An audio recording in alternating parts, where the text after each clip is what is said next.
Assalamualaikum warahmatullahi wabarakatuh. Perkenalkan, nama saya Muhammad Fahri Jelani dari kelas KPI 1A dengan NIM 12440200162. Saya di sini akan mengerjakan atau menjawab soal UTS dari mata kuliah Ilmu Dakwah. Nah, dari pertanyaan nomor 1 yaitu jelaskan pengertian ruang lingkup, objek material, dan objek formal ilmu dakwah. Jelaskan pula pengertian dai secara umum dan dai secara khusus.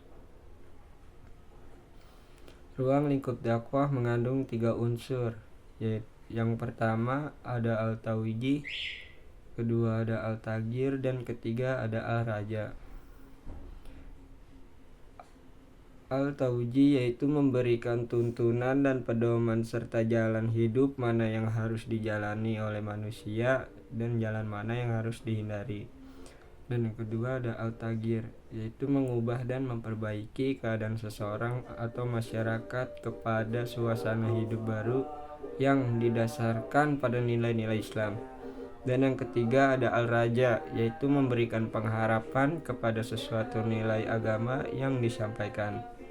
Objek material ilmu dakwah adalah ajaran pokok agama Islam, seperti Al-Quran dan As-Sunnah. Objek formal ilmu dakwah adalah suatu sudut pandang tertentu yang dikaji dalam disiplin utama, seperti ilmu dakwah, BKI, KPI, MD, PMI, atau dan Humas. Dai secara umum adalah setiap individu muslim yang memiliki kewajiban untuk menyampaikan ajaran Islam. Sedangkan dai secara khusus yaitu dai yang merujuk pada individu yang memiliki keahlian atau kompetensi dalam bidang dakwah. Untuk pertanyaan kedua yaitu dalam metodologi keilmuan dakwah ada 3 manhaj, yaitu manhaj istinbat, istiqbas, dan istiqra. Jelaskan dan beri contoh. Istinbat adalah proses penalaran dalam memahami apa itu dakwah dengan merujuk atau mengacu dan menurunkan dari Al-Quran dan As-Sunnah. Contohnya hukum sholat 5 waktu. Dalam surat Al-Baqarah ayat 43, Allah memerintahkan untuk mendirikan sholat dan memberikan zakat. Iktibas adalah proses penalaran dalam memahami ilmu dakwah dalam merujuk dan mengacu pada penurunan dari Al-Quran dan As-Sunnah. Contohnya dalam ucapan sehari-hari, seorang guru yang mengajarkan kepada muridnya, jadilah seperti air yang selalu mengalir dan memberi manfaat. Sedangkan istiqra sendiri adalah proses penalaran tentang apa itu dakwah Islam dalam tataran empirik melalui kegiatan penelitian yang mengacu pada grand teori dari produk istinbat. Contohnya, seorang ulama mengamati berbagai hadis mengenai perilaku Nabi Muhammad SAW dalam pergaulannya. Dan untuk pertanyaan ketiga yaitu ada jelaskan dengan rinci ragam kegiatan dakwah. Ragam kegiatan dakwah ada 2, yaitu dakwah bil lisan dan yang kedua ada dakwah bil al-hal. Dakwah bil lisan ada yang pertama yaitu tabligh, penyebaran pesan Islam yang menurut bahasa menyampaikan, sedangkan menurut istilahnya bentuk dakwah yang dilakukan dengan menyebarkan ajaran Islam melalui media. Dan yang kedua ada irsyad, konseling atau bimbingan Islam. Menurut bahasa artinya petunjuk, konseling atau pembimbing. Sedangkan menurut istilah adalah menyampaikan ajaran Islam melalui kegiatan penyuluhan. Dan yang ketiga ada humas, hubungan masyarakat. Inggris Public Relations. Secara harfiah, humas berarti hubungan dengan publik atau masyarakat. Dengan cara istilah, bagian lembaga pemerintah atau swasta yang melakukan kegiatan mencari dukungan publik bagi usaha-usahanya. Public relation adalah proses komunikasi strategis yang membangun hubungan saling menguntungkan. Dan dakwah bil al-hal. Dakwah bil al-hal yang pertama ada tadbir, pemberdayaan umat melalui lembaga. Menurut bahasa, manajemen atau pengelolaan. Menurut istilah, kegiatan dakwah transformasi dan institusional ajaran Islam melalui kebijakan-kebijakan publik atau pemerintah. Dan yang kedua ada MHU, manajemen haji dan umroh, yang melakukan dakwah melalui studi manajemen haji dan umroh, baik secara ilmu maupun sebagai gejala aktivitas manusia. Melakukan manajemen haji dan umroh, melakukan riset tentang haji dan umroh untuk menemukan relevansi dan nilai guna manajemen haji dan umroh di masyarakat. Dan yang ketiga ada tatwir atau tamkin, pemberdayaan ekonomi umat. Menurut bahasa, tatwir atau tamkin artinya pengembangan menurut istilah kegiatan dakwah implementatif melalui gerakan aksi amal seperti pemberdayaan sumber daya manusia dan lingkungan.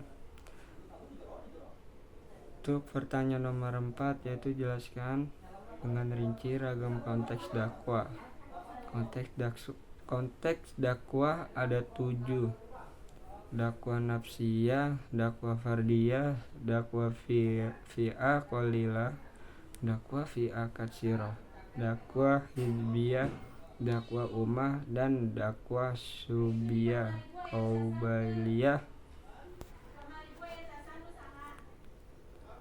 Untuk pertanyaan nomor 5, yaitu mengapa manusia harus berdakwah? Jelaskan landasannya secara teologis dan sosiologis filosofis. Bacakan dengan baik dan benar ayat-ayat dakwah. An-Nahl 125, Al-Imran 104, Al-Imran 110, Fussilat 33, Al-Baqarah 221, Al-Hijr 94. Mengapa manusia wajib berdakwah?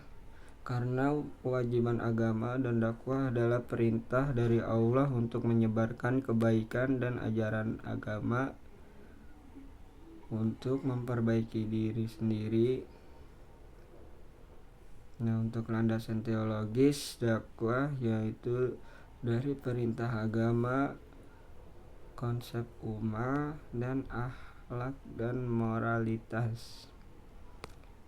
Untuk landasan sosiologis dan filosofis yaitu kebutuhan sosial, pendidikan dan kesadaran, transformasi sosial.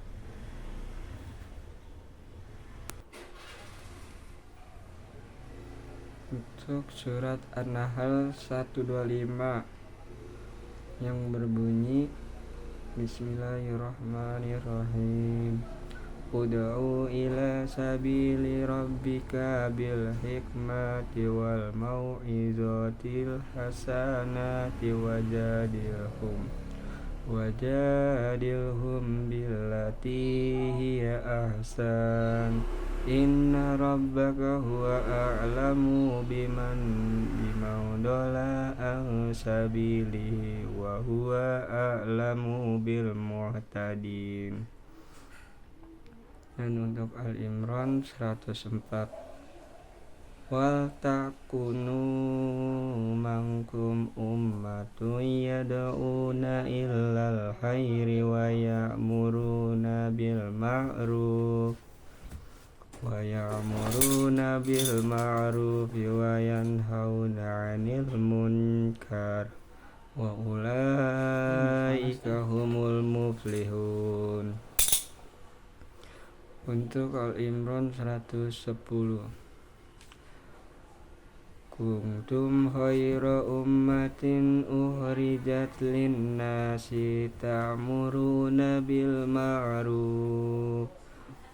ma'rufi wa tanhauna 'anil munkari wa tu'minuna billah walau amana ahlul kitabi lakana khairal lahum minhumul mu'minuna wa aksaruhumul fasiqun. Dan untuk Fussilat ayat 33, wa man ahsanu qawlan mimman da'a ilallahi wa amila sholihan wa qala innani minal muslimin. Dan untuk Al-Baqarah ayat 221, wala tankihu musyrikati hatta yu'minna wala amatum mu'minatu khairum min musyrikati walau a'jabatkum wala tukihul musyrikina hatta yu'minu wala abdu mu'minu khairum min musyriki walau a'jabakum ulaika yad'una illan nari wallahu yad'u illal jannati wal maghfirati bil idni wa yubayyinu ayatihi linnasi la'allahum yatadzakkarun. Dan untuk terakhir Al-Hijr ayat 94 yang berbunyi fasda bima tu'maru wa arid anil musyrikin. Untuk mengerjakan soal tes mungkin itu yang bisa saya jawab. Terima kasih.